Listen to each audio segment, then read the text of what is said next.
दोस्तों, बड़े दिन बाद वीडियो बनाया हूँ। जैसा मैं आपको कहा था कि बहुत दिनों से बाहर चल रहा था, तो अब रेगुलेटरी से हम लोग फिर यहाँ पर आपके लिए वीडियोस लाते रहेंगे।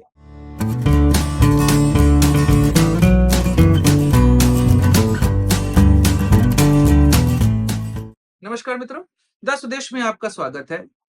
सरकार ने कहा है राज्यों को कि आप सिविलियंस के लिए डिफेंस मॉक ड्रिल आयोजित कर लिए। 7 मई की डेट यहाँ पर निर्धारित की गई है। अब यह बात मार्केट में आ चुकी है। अच्छा, इस समय जो प्रधानमंत्री मोदी की स्थिति चल रही है कि पाकिस्तान को उन्होंने सोच लिया है कि मारेंगे कम, घसीटेंगे ज्यादा। इतना घसीटेंगे कि एक लपड़ मारे और आदमी सामने वाला निपट जाए, उसका हैप्पी बर्थडे हो जाए। यह बात यहां पर नरेंद्र मोदी इस्तेमाल कर रहे हैं। यह मॉक ड्रिल भी उसी का एक हिस्सा आपको दिखाई दे रहा है। लगातार खबरें आ रही हैं कि पाकिस्तान के ऊपर दबाव डाला जा रहा है।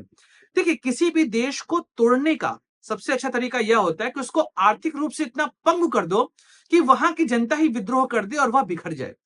पाकिस्तान को लेकर वर्तमान समय में सरकार की स्ट्रेटजी यही चल रही है। सरकार ने सेना को कहा है कि भाई, आपको हम पूरी छूट दे रहे हैं, जब मर्जी आपको लगे आप हमला कर दीजिएगा, पाकिस्तान को डिस्ट्रॉय कर दिया जाएगा। देखिए, बात यह है कि हम लगातार यह कोशिश कर रहे हैं कि सरकार कब सैन्य कार्रवाई करेगी। अब बात यहां पर यह है कि भाई, जितना गुस्सा, जितनी पीड़ा हम लोग के अंदर भरी पड़ी है, उस वजह से हम चाहते हैं कि पाकिस्तान को यहां पर निपटा दिया जाए। उसका एक एक जो तरीका है ना, वो सब इस्तेमाल करें जिससे वह निपट जाए, वह पूरी तरीके से बर्बाद हो जाए। लेकिन हाँ, हम चाहते हैं कि पाकिस्तान तड़पे, वह पीड़ा, वह दुख, वह सहे। लेकिन बात वही है ना कि पाकिस्तान को अपने आम लोगों की कीमत पता नहीं है। वहां पे कीड़ों जैसी हालात है वहां के लोगों की। वहां के सेना में जो फौजी हैं, उनकी कोई इज्जत है नहीं। यार, 1999 में जब कारगिल वॉर हुआ था, इन लोगों ने अपने जवानों की बॉडी तक क्लेम नहीं की थी। कहा था कि हम नहीं जानते इन लोगों को। भारत ने इनके जवानों की भी यहाँ पर अंत्येष्टि की थी। अब आप समझिए यह कैसा देश है जो अपने लोगों की इज्जत करता ही नहीं है। जब वहां पर फौजी की इज्जत नहीं है तो सिविलियंस की इज्जत क्या ही होगी। तो ऐसे में उस देश को तोड़ना वर्तमान समय में सबसे आसान काम हो चुका है। बात वही है ना कि हम चाह रहे हैं कि जो 28 लोग शहीद हुए भारत के, उनका बदला लिया जाए। लेकिन बात है ना कि 28 लोगों की जगह पे आप 280 मार दीजिए, 2800 मार दीजिए, 28,000 मार दीजिए, क्या यह पाकिस्तान सुधरेगा? ये वही पाकिस्तान है जो 1971 में अपना आधा हिस्सा खो चुका है। उसके बाद क्या सुधरा? नहीं। 1971 के बाद इसने नई स्ट्रेटजी अपनाई, ये बहुत ही आतंकवाद की। पहले तो यह सीधे हमला किया करते थे। 1971 के बाद यह पीठ पीछे हमला करना शुरू कर दिए। 1980 से लगातार कश्मीर में उन्हें आतंकवादी घटनाएं शुरू करी और 1991 के बाद तो आतंकवादी घटनाएं पूरे देश में होने लगी थी। इनके स्लीपर सेल्स पूरे देश में जा चुके थे। 2014 के बाद इन घटनाओं में आपको कमी होते यहां पर जरूर दिखाई देगी।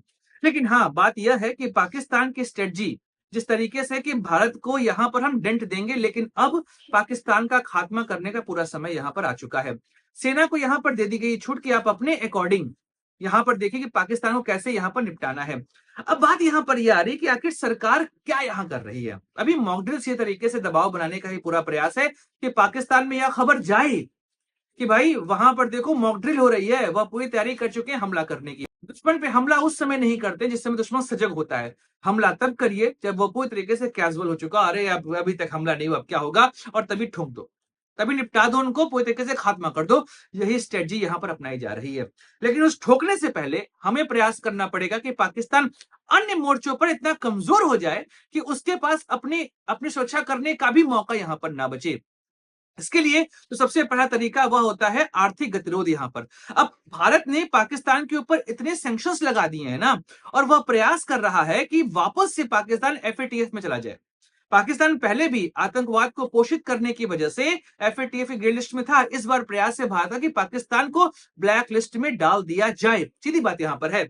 अच्छा, उसके अलावा भारत ने देखी इंडस वाटर ट्रीटी सस्पेंड कर दी। अभी आपके पास खबर आई होगी कि बगलीहार डैम में चिनाब के पानी को छोड़ा नहीं जा रहा है, और पाकिस्तान में जितना कम पानी जाएगा ना, वहां की आर्थिक स्थिति और खराब होगी। पाकिस्तान है कृषि प्रधान देश, वहां पर और कुछ है नहीं।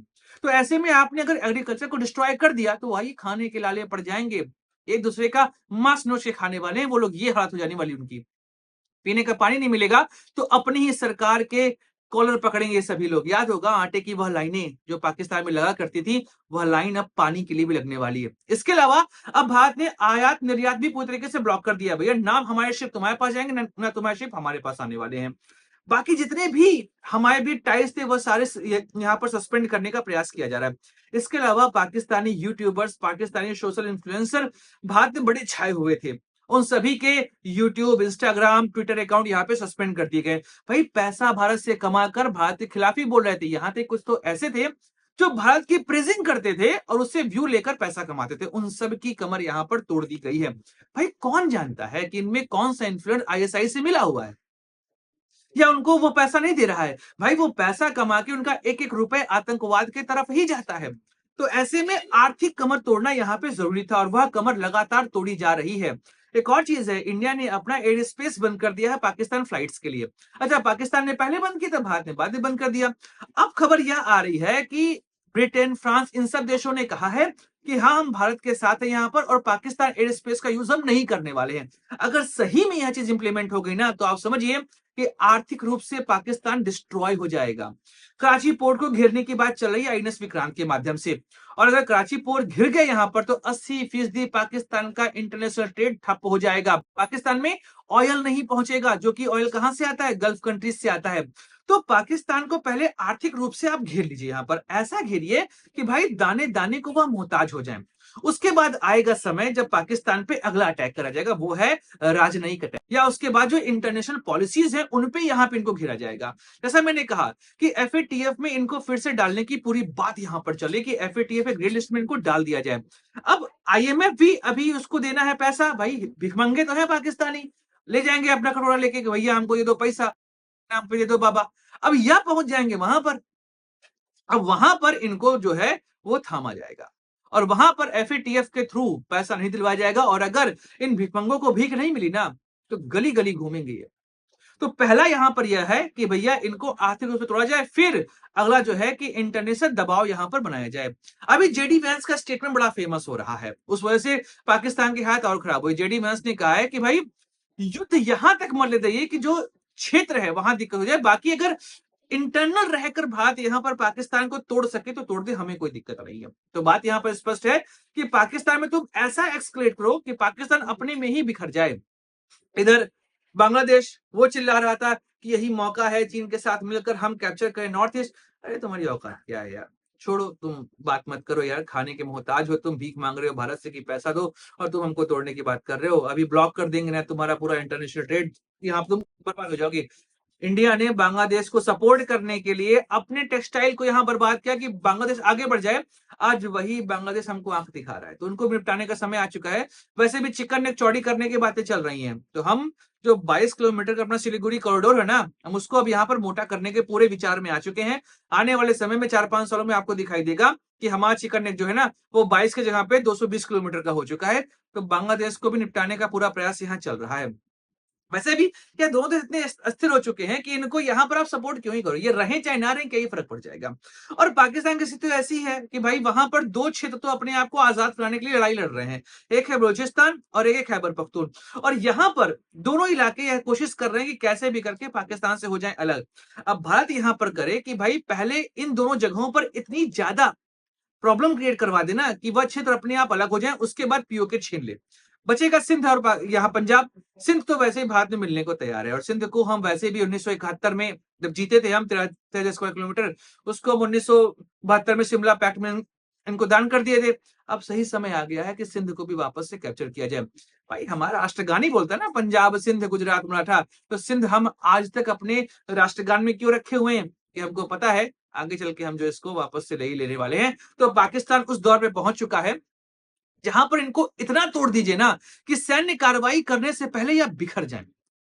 देखिए हम भी चाह रहे हैं कि 28 का बदला लिया जाए, लेकिन वह बदला केवल 2800 पे आके थम न जाए। इस बार यह बदला ऐसा रहे कि पाकिस्तान का खात्मा हो जाए। अब वही है ना कि कैंसर हो चुका है, अब यहाँ पर चोट की दवाई बीटाडीन लगाए काम नहीं होने वाला, अब उस अंग को काट के निपटाना पड़ेगा। तो पाकिस्तान को यहाँ पर काट के ही निपटाया जाएगा, उसका यही इलाज है, इसके अलावा कोई और इलाज यहाँ पर नहीं है। दोस्तों वीडियो समाप्त करते हैं, मिलेंगे अगले वीडियो में, बात करेंगे किसी और मुद्दे की। अपने दोस्तों को दीजिए इजाजत। Like share subscribe the channel. जय हिंद, वंदे मातरम, भारत माता की जय। दोस्तों दस स्वदेश एक मंच है जहां पर हम निष्पक्ष पॉलिटिकल एनालिसिस करते हैं। अगर आपको हमारा पॉलिटिकल एनालिसिस पसंद आता है तो आप यूपीआई के माध्यम से हमारी मदद भी कर सकते हैं। बाकी हमारे चैनल को सब्सक्राइब करिए, वीडियो को लाइक करिए और वीडियो को शेयर जरूर करिए।